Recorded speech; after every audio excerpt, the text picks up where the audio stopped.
Vocês sabem aproveitar a vida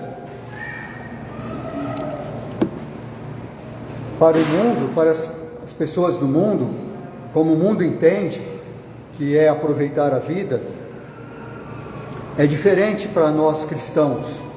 Nós temos uma maneira diferente de entender o que é aproveitar a vida.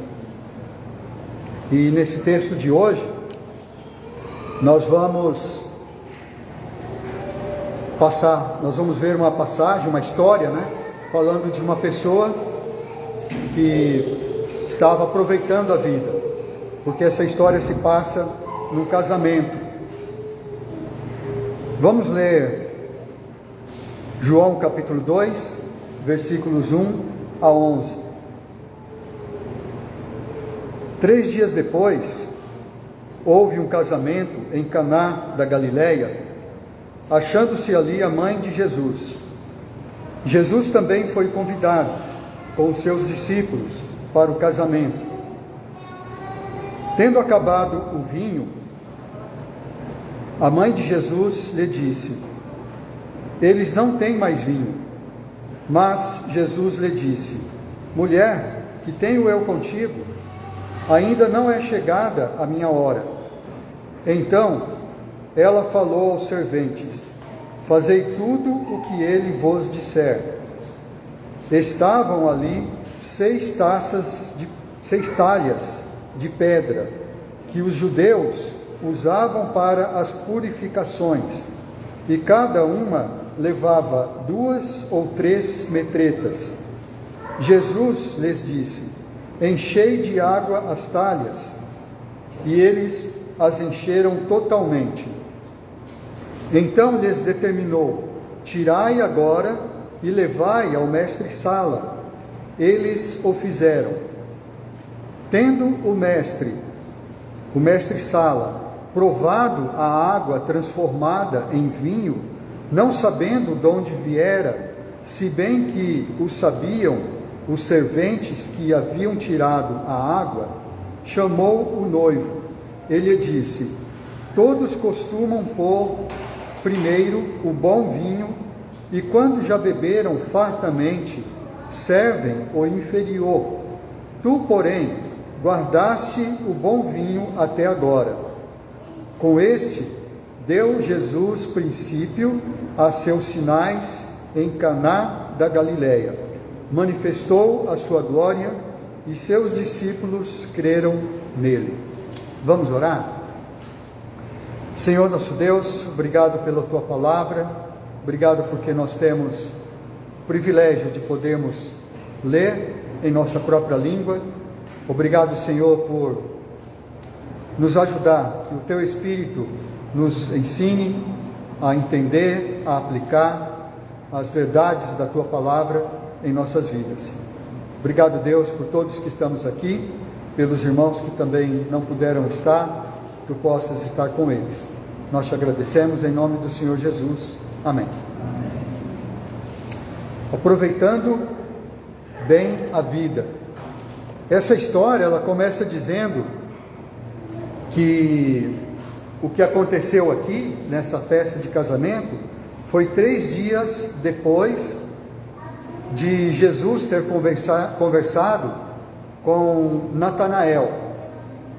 Se você vê o final do capítulo 1, o versículo anterior, Jesus tinha dito para Natanael que ele veria coisas maiores do que aquelas.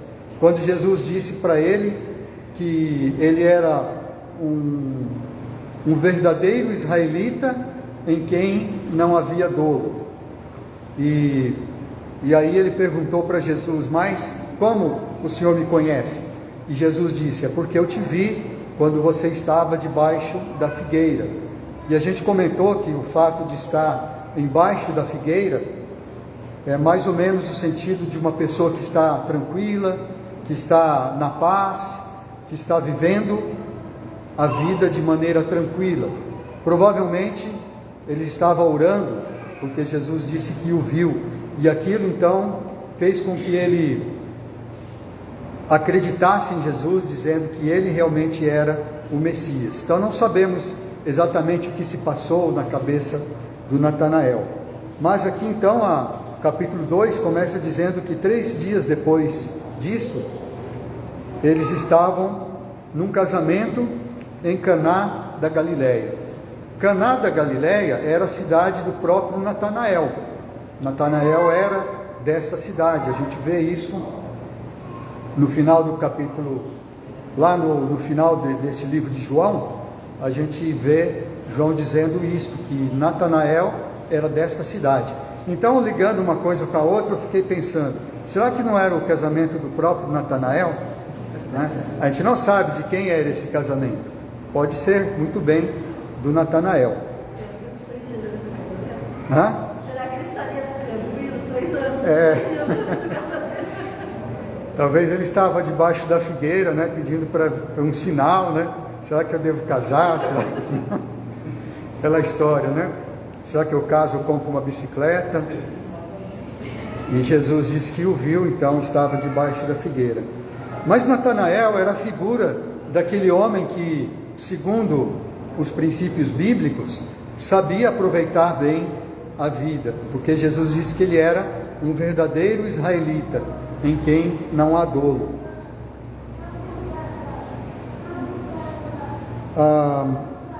Agora, analisando essa história do casamento, que é uma história bem famosa, muitas pessoas conhecem, muitas pregações são feitas com base nesse parágrafo da Bíblia, a gente pode tirar um exemplo de regras, né? Um destaque, né? A gente pode destacar algumas regras básicas para quem quer aproveitar bem a vida, mas não conforme o mundo, mas sob a aprovação e as bênçãos de Deus. Então a história de um casamento é apropriada para isso, porque no casamento o homem e a mulher podem aproveitar tudo que é bom da vida e de maneira honrada, sob a bênção de Deus. É a figura, porque a família, quem se casa, constitui uma família, e a família é a base de uma sociedade de pessoas que honram a Deus, que buscam andar nos princípios de Deus.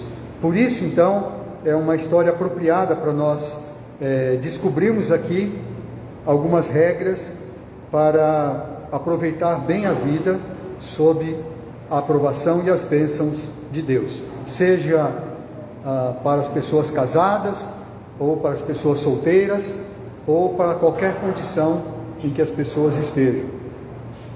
A primeira regra básica que nós podemos destacar aqui nesse texto é a regra de pedir. É necessário pedir a Deus as coisas que são necessárias. Nos versículos 1 a 5, diz que eles estavam no casamento, foram convidados para esse casamento. Jesus estava lá com seus discípulos e a mãe de Jesus também estava lá. E aí, quando acabou o vinho, a mãe de Jesus foi falar com ele. Ela simplesmente chegou para ele e disse: acabou o vinho. E a resposta que Jesus deu para ela é interessante, porque Jesus disse: mulher, que tenho eu contigo? Ainda não é chegada a minha hora. Pode parecer que é desrespeitoso Jesus chamar ela dessa forma, mas a maneira como ele fala na cultura deles não era desrespeitosa. Mas o que ele disse, parece até que ele não ia fazer nada, que ele não ia atender aquele pedido oculto, né? Aquele pedido que estava embutido nas palavras dela. Então ela só disse: acabou o vinho. É como se estivesse dizendo: é com você agora.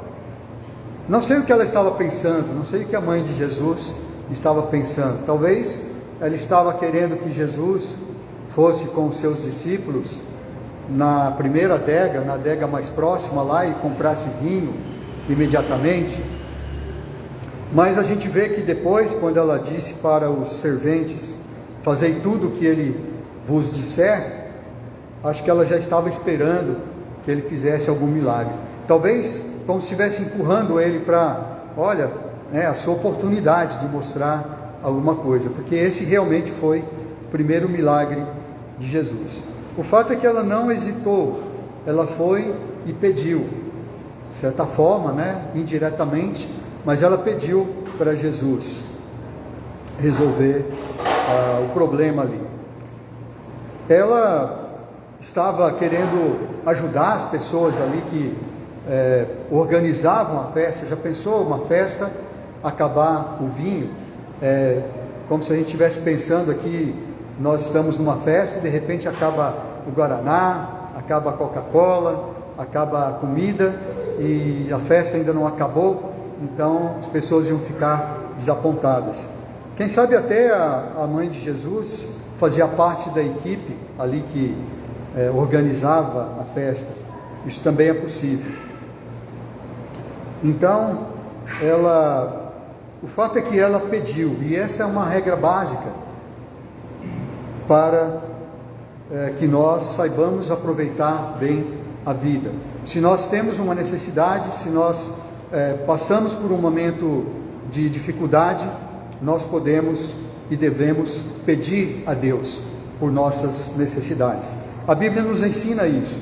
Por exemplo, em Tiago, capítulo 4, versículo 2, nós lemos: cobiçais e nada tendes, matais e invejais e nada podeis obter, viveis a lutar e a fazer guerras, nada tendes, porque não pedis, pedis e não recebeis, porque pedis mal, para esbanjardes em vossos prazeres. Infiéis, não compreendeis que a amizade do mundo é inimiga de Deus? Aquele, pois, que quiser ser amigo do mundo, constitui-se inimigo de Deus. Então Tiago está ensinando aqui que devemos pedir, mas devemos saber como pedir. Devemos pedir bem e não pedir mal. Não pedir para esbanjar em nossos prazeres. E não pedir para que nós aproveitemos a vida no sentido que o mundo entende o que é aproveitar a vida, mas sob as bênçãos e a aprovação de Deus. Em outro lugar na Bíblia, em João 16, 24, Jesus fala: até agora nada tendes pedido em meu nome, pedi e recebereis, para que a vossa alegria seja completa. É isso que Jesus diz aos seus discípulos, isso foi na noite anterior à sua crucificação. Ele estava dando orientações a eles. Então ele disse: até agora vocês não têm pedido nada em meu nome, pedi e recebereis. Então ele nos ensina a pedir. Voltando para Tiago 1,5: se porém algum de vós necessita de sabedoria, peça a Deus, que a todos dá liberalmente, e nada lhes impropera, e ser-lhe-á concedida. Então você não precisa ficar sem sabedoria. Se você precisa de sabedoria, peça a Deus, porque Ele dá liberalmente, nada lhes impropera. Outro versículo famoso é Filipenses 4:6. Quem sabe de qual? Não andeis ansiosos de coisa alguma, em tudo, porém, sejam conhecidas diante de Deus as vossas petições pela oração e pela súplica, com ações de graça. E o versículo seguinte é: e a paz de Deus, que excede todo o entendimento, guardará os vossos corações e as vossas mentes em Cristo Jesus. Então, é para pedir. Ele está dizendo que nós devemos pedir. Salmo 34:8 diz: provai e vede que o Senhor é bom, bem-aventurado o homem que nele se refugia. É para você botar Deus à prova. É isso que está dizendo. Prova se Deus não é bom, peça para ver se Ele não vai te dar. Então há outras passagens na Bíblia Deus se agrada quando nós pedimos a Ele as nossas necessidades. Então, seja como a mãe de Jesus, não se acane, peça aquilo que você tem necessidade. É claro que você pode receber uma resposta como a que Jesus deu a ela, né? Mulher, que tenho eu contigo? Homem, que tenho eu contigo? Jovem, que tenho eu contigo? Mas ele então, se for a sua vontade, vai responder. O nosso dever e o nosso privilégio é pedir a Deus. Deus quer que nós tenhamos esse relacionamento com Ele, um relacionamento com o nosso Pai Celestial. Em todo momento, Jesus se refere a Deus como Pai Celestial, dizendo que nós devemos pedir a Ele. Deus, como Pai, Ele é muito mais bondoso, muito mais misericordioso do que os nossos pais terrenos. Nós, como pais, sabemos dar boas coisas aos nossos filhos. Nós damos de tudo, não é verdade? Nós podemos passar frio para dar o agasalho para o nosso filho. Nós podemos passar fome para tirar da nossa boca para dar para os nossos filhos. Nós arriscamos nossas vidas para proteger os nossos filhos. Deus é muito mais bondoso, embora Ele seja também rigoroso, mas Ele é muito mais bondoso e misericordioso que os nossos pais celestes. Então essa é a primeira regra básica para nós aproveitarmos a vida sob a aprovação e as bênçãos de Deus, que é pedir. A segunda regra básica nós encontramos nos versículos 6 e 7, que é obedecer. Nós precisamos obedecer. Nos versículos 6 e 7, depois da Maria ter dito aos serventes que fizessem tudo o que Jesus mandasse, ele diz aqui que haviam 6 talhas de pedra que os judeus usavam para as purificações.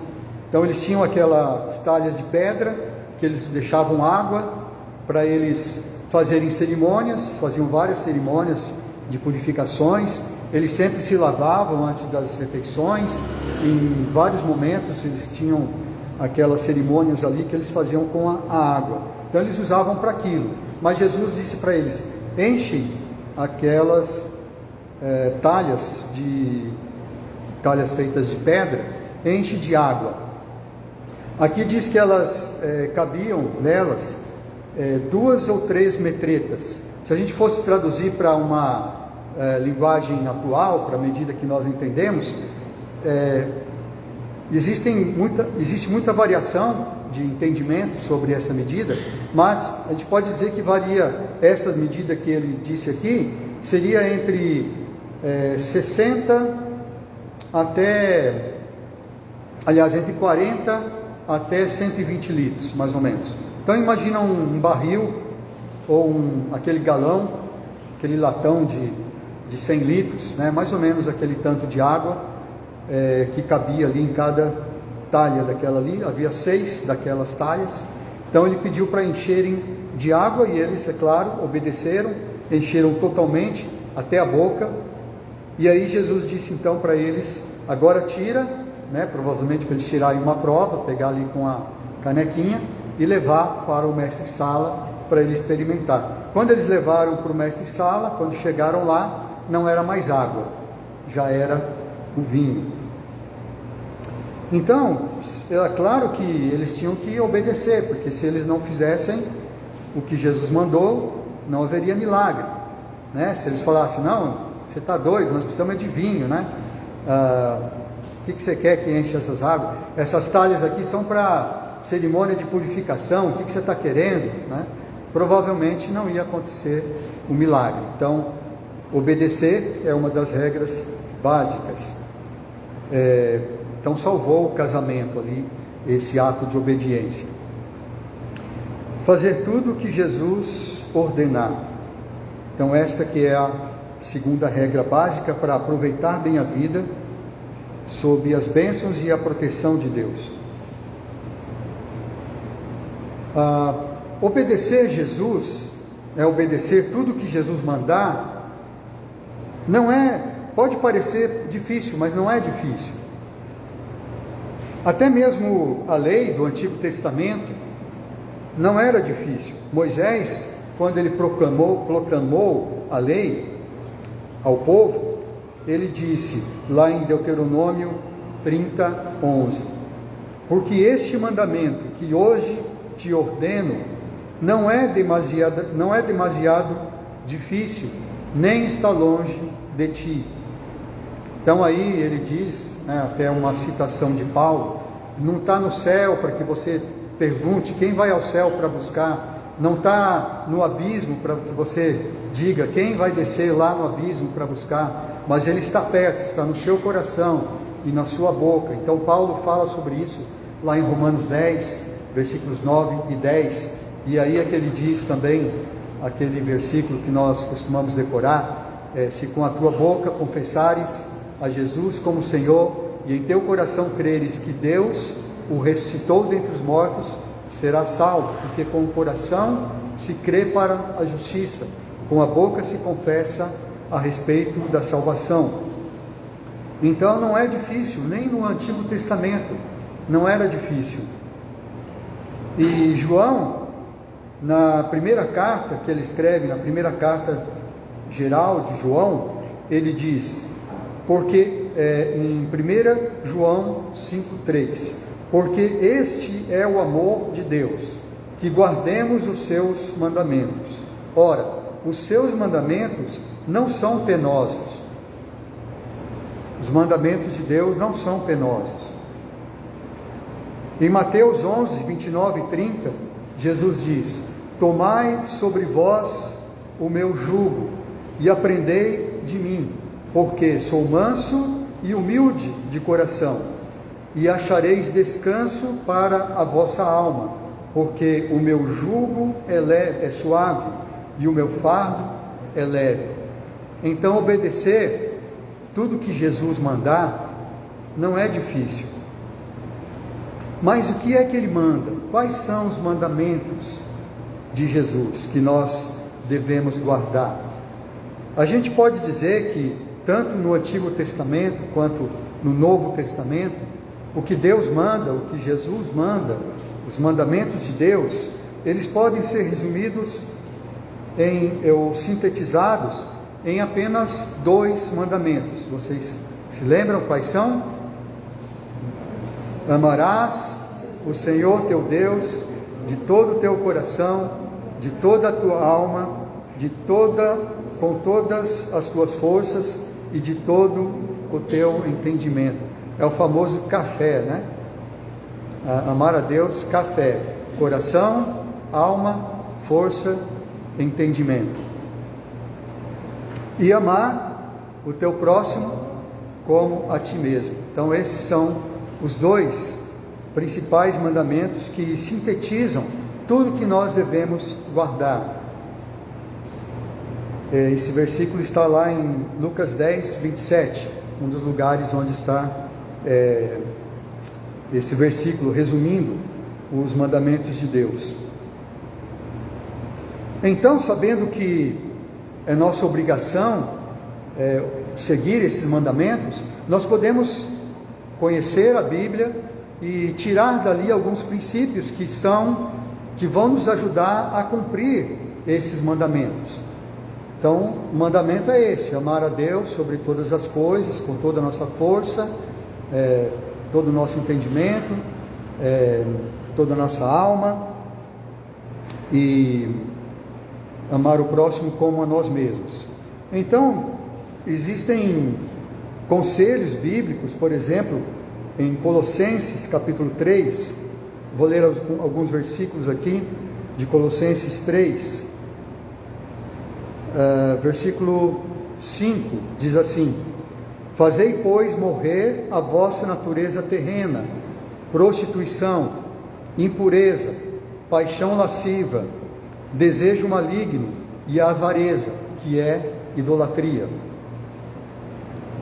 Despojai-vos igualmente de tudo isto, já pulando aí para o versículo 8, despojai-vos igualmente de tudo isto: ira, indignação, maldade, maledicência, linguagem obscena do vosso falar. Pulando depois para versículos 13: suportai-vos uns aos outros, perdoai-vos mutuamente, caso alguém tenha motivo de queixa contra outrem. Assim como o Senhor vos perdoou, assim também perdoai vós. Então amai o próximo como a ti mesmo. Pulando para os versículos 16 a 18 e 19 depois: habite ricamente em vós a palavra de Cristo, instruí-vos e aconselhai-vos mutuamente em toda sabedoria, louvando a Deus com salmos e hinos e cânticos espirituais, com gratidão em vosso coração. E versículos 19 a 21: esposas, sede submissas ao próprio marido, como convém no Senhor. Maridos, amai vossa esposa, e não trateis com amargura. Filhos, em tudo obedecei a vossos pais, pois fazê-lo é grato diante do Senhor. Pais, não irriteis os vossos filhos, mas criai-os, para que não fiquem desanimados. E em outra parte diz: mas criai-os na admoestação do Senhor, né? Isso diz em outro trecho. Então, aqui tem muitas dicas, né, de como amar a Deus sobre todas as coisas e amar o próximo como a nós mesmos. Então, o próximo pode ser a sua esposa, seu marido, seu filho, seus pais, seu irmão, o vizinho, todas as pessoas. Sabendo então isso, né, que esses mandamentos são fáceis da gente lembrar, são fáceis da gente cumprir, nós temos uma certa liberdade em como nós vamos praticar isso em nossas vidas. Nós temos liberdade para escolher, para traçar os caminhos, para traçar planos de como nós vamos fazer isso. Nós podemos nos impor a nós mesmos algumas regras. Então eu conheço um pastor que ele costumava dizer: sem Bíblia não tem café. Né? Isso que ele se apropriava dessa regra para a sua própria vida. Então esse era um lema dele: sem Bíblia não tem café. Ou seja, se ele não lesse a Bíblia antes, ele não tomaria café. Se ele não tivesse tempo de ler a Bíblia, ele também não ia tomar café. Então isso me inspirou também para seguir esta regra e apropriar para a minha vida. Ele era livre para aplicar isso na sua vida ou não, mas ele escolheu então isso como uma das maneiras de cumprir os mandamentos. Existe uma regra também, nós costumamos aplicar isso no culto de oração: louvor antes das petições. Não é assim que a gente faz? Antes da gente começar a pedir, a gente dá graças a Deus, a gente faz uma rodada de louvores, né? Isso a gente pode também aplicar na nossa oração pessoal. São regras que nós podemos nos aplicar a nós mesmos. Fazer cultos domésticos, né? Colocar um horário na nossa casa para fazer cultos domésticos. Horários de devocional, né? Uma hora silenciosa que você pode ter com Deus para orar e ler a Bíblia. Eu conheço uma missionária que dizia que ela, ao passar as roupas da sua família, ela orava então por aquela pessoa que ela estava passando a roupa. Então era uma maneira que ela tinha dela, enquanto estava trabalhando, fazendo o serviço doméstico, ela também estava orando. Tem uma outra amiga que ela tem plantas na sua casa, ela tem vários vasos, e para cada vaso ela dá o nome de uma pessoa que ela conhece, uma pessoa para quem ela vai orar. Então todos os dias ela rega aquelas plantas. Então enquanto ela está regando aquela planta tem um nome, e então ela está orando por aquela pessoa. Tem um outro pastor missionário que também nos ensinou, uma vez que ele veio aqui na igreja, ele nos deu uma sugestão. Ele disse: olha, cada vez que você abrir a geladeira e pegar um copo de água gelada para beber, então você lembra de orar por um missionário, porque os missionários que estão, ele estava se referindo aos transculturais que vivem nas aldeias, naqueles lugares mais afastados, eles muitas vezes não têm esse conforto que você tem, de ter uma água geladinha assim, né, de abrir a geladeira, pegar uma água gelada. Então toda vez que você for beber uma água gelada, você lembra então de orar por um missionário. Então são regrinhas básicas, né, que nós podemos nos impor a nós mesmos. Você pode criar uma regra para você mesmo, para você ler a Bíblia, para você orar, e assim você vai estar então cumprindo o mandamento de Deus. Você pode fazer uma lista de oração em ordem alfabética de todas as pessoas da igreja, e aí você vai acabar decorando o nome das pessoas, de tanto orar por elas. Tem pessoas que oram mentalizando o mapa da cidade, né? Como se ele estivesse sobrevoando a cidade, então lembrando ali das pessoas. Tem outros que oram pensando na igreja, o lugar onde as pessoas estão sentadas, né? Pessoas quase sempre sentam no mesmo lugar, não é? Sempre a gente senta ali, o Alcíria G, o Rafael, o pastor e a Silvia, a Tânia, Ana Maria, pastor Alden, cada um geralmente tem um lugar, né? Então a gente se lembra e vai se lembrando. Então nós podemos fazer isso. Se não houver obediência, às vezes nós não vamos então, às vezes não, certamente não vamos poder aproveitar bem a vida sob as bênçãos e aprovação de Deus. Pensa na história do Naamã, né, que ele quase não obedeceu quando o Eliseu mandou ele se banhar 7 vezes no Jordão, e se ele não tivesse obedecido, não haveria milagre, sua vida não teria sido salva. Então obedecer é uma regra básica para quem quer aproveitar bem a vida sob as bênçãos e aprovação de Deus. E a terceira regra que nós encontramos aqui nessa história é vigiar, ficar sóbrio, estar vigilante.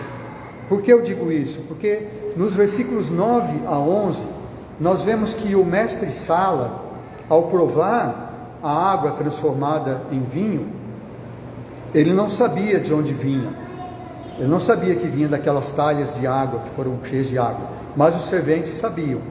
Ele experimentou aquele vinho e ele ficou maravilhado com aquele vinho, e ele ficou tão, de certa forma, revoltado com o noivo, né, porque ele deixou o melhor vinho para o final. Falou: mas como isso?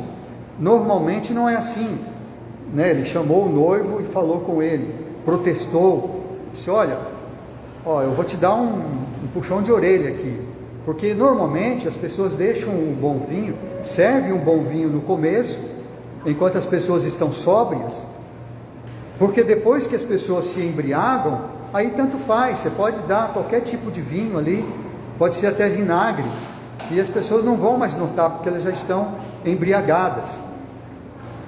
Então uma lição que a gente tira disso é que para a pessoa apreciar o bom vinho, aquele bom vinho de Jesus, as pessoas que estavam embriagadas não iam notar que era bom, mas o mestre Sala, ele estava sóbrio, porque ele tinha que cuidar da festa, então ele sabia que era o melhor vinho, mas as outras pessoas não iam notar, porque já estavam embriagadas. Então, para nós aproveitarmos bem a vida, as coisas simples, as coisas boas, as bênçãos que Deus nos dá, nós precisamos estar sóbrios. Nós temos que estar vigilantes. Então, vigiar é uma regra básica para aproveitar bem a vida.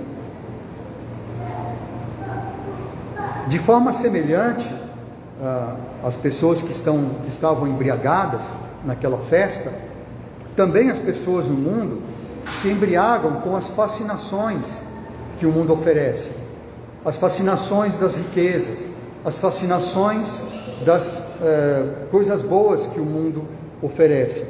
Na parábola do semeador, em Marcos 4:19, Jesus fala daqueles que receberam a palavra de Deus como uma semente no seu coração, mas esta semente caiu num coração que estava como se fosse um solo que estivesse cheio de espinhos.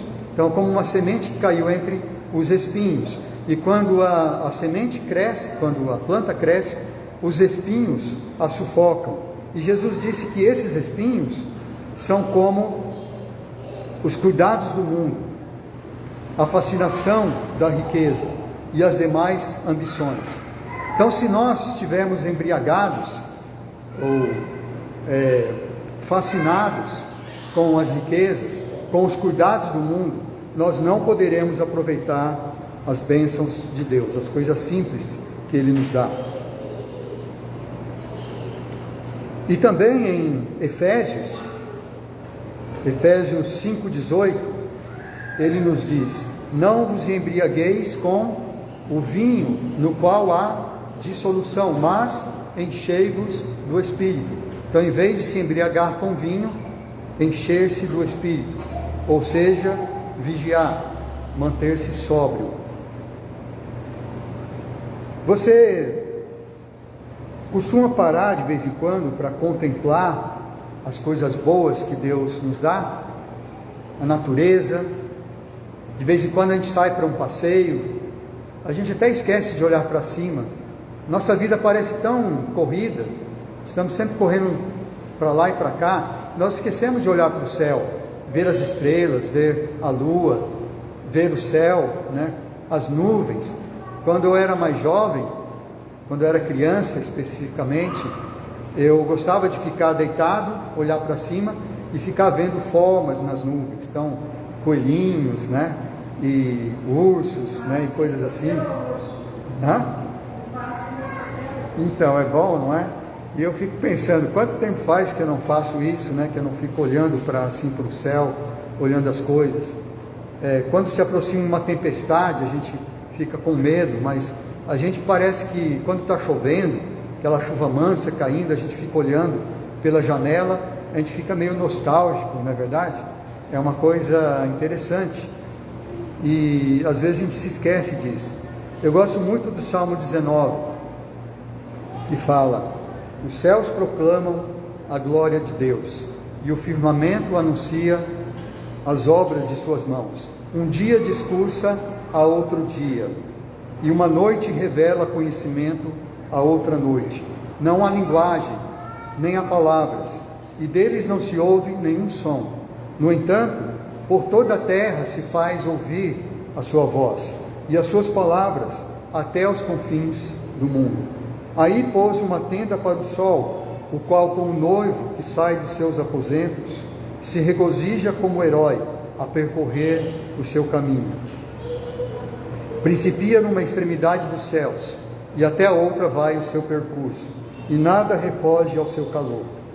E depois o Salmo continua dizendo, aí falando, associando isso à palavra de Deus: a lei do Senhor é perfeita, o mandamento do Senhor é puro, os preceitos do Senhor são verdadeiros, e todos igualmente justos. Os juízos do Senhor são verdadeiros, os preceitos do Senhor são retos e alegram o coração, e assim por diante. Então, estar vigilante, estar sóbrio. Paulo também fala para o jovem Timóteo que o amor do dinheiro é a raiz de todos os males. Lá em 1 Timóteo capítulo 6, de 6 a 10. Então ele diz que nós devemos fugir dessas coisas, não buscar a ilusão das riquezas, o excesso que as coisas do mundo oferecem, a boa vida. Não é para nós nos embriagarmos com essas bênçãos que Deus nos dá, mas é para nós tomarmos aquilo que nos basta e ficarmos sóbrios, ficarmos vigilantes. Daniel, o jovem Daniel, ele sempre foi tratado como um servo amado de Deus. Deus sempre se referiu a ele como um servo amado, aquele que quando começava uma oração, Deus já respondia. Poderia demorar para chegar, mas Deus já respondia no primeiro momento em que ele se ajoelhava para orar. Daniel viveu até os 90 e tantos anos, e até a sua velhice. Na sua velhice ele foi jogado na cova dos leões, e Deus fechou a boca dos leões.